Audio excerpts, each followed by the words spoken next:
All right. So next we have the Raizo versus Fukurokuju. They are still under each other's paralysis jutsu and refuse to let go.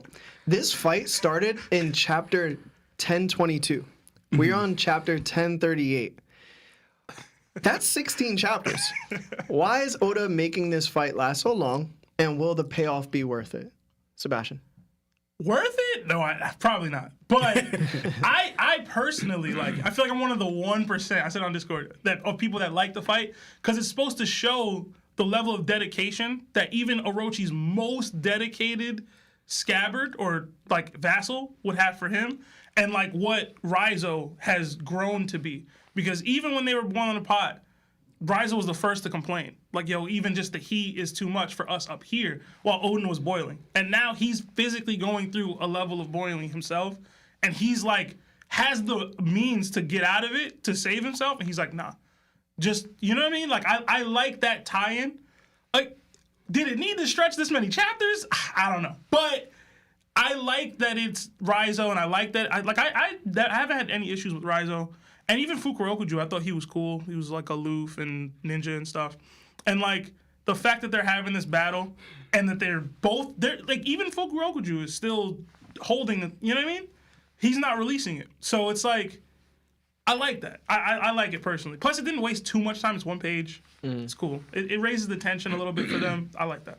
What about you, Law? What do you think? Is it going to be worth it? The payoff, I'm not sure because I don't know where this is going. You know, like pretty much it just seemed like kind of like a random fight that just happened. But like Sebastian said, we see of like which I've been noticing. Probably adding to what Sebastian said, since we came into the new world, we've been kind of seeing signs of like location of supportness and loyal to their captain, right?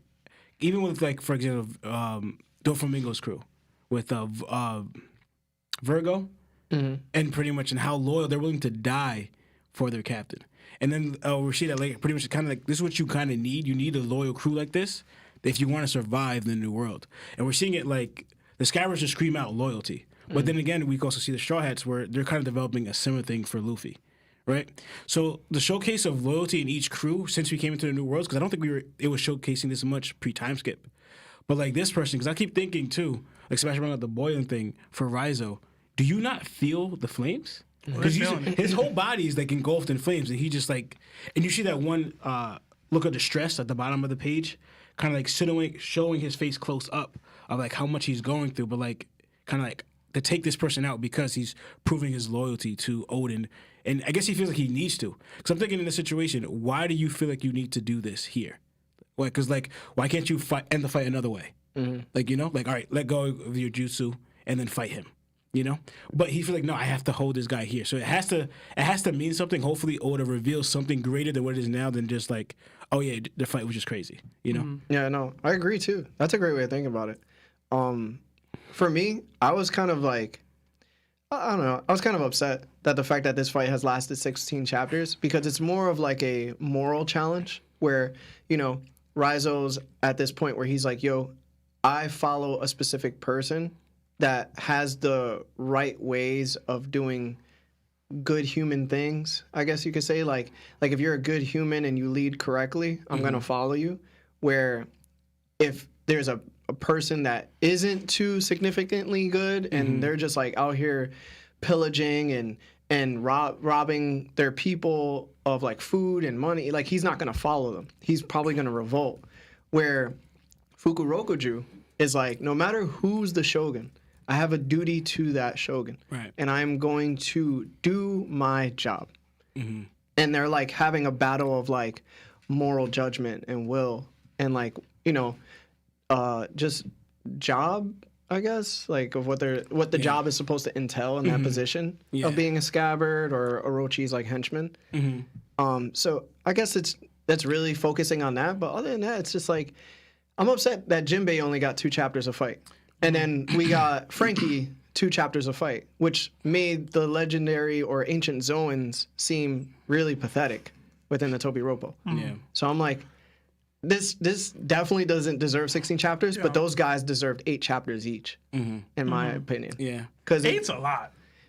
16 is a lot. 8's, yeah, but it's you know what I'm saying? But you're going by length of time. I am going by length of time. Versus like on-panel action. You know what I mean? 1,000%. Yeah. 1,000%. But if we're gonna get length of time, Jinbei fight need to be 8 chapters, bro. I feel you. But I think one, I'm just gonna say, you guys, whatever it is. To me, they're showing Jinbei's strength through that one-shotting of who's who, right? But also, I want to just add, like you're just saying, like pretty much the moral thing is one's loyal to the throne, while one's loyal to the person who sits on the throne has to be worthy of the loyalty. What Raizo is. Yeah. I want to know, like, because we know, just bringing it back a little bit on the Mink. They were hiding Raizo. Was that for a reason, or just because he was a scout board? No, it's because they're brothers. They're in alliance with each other. But like I'm thinking about, like, remember how Jack, he like refused to listen to them, like even though they had no proof at all. Oh really? no, Raizo was just I don't want to say red herring, but he was just the catalyst because they had like how do I say this? Conjuro knew Raizo was there. You know what I'm saying? Like, it didn't matter what the Mink said. He knew that he was there. He had proof.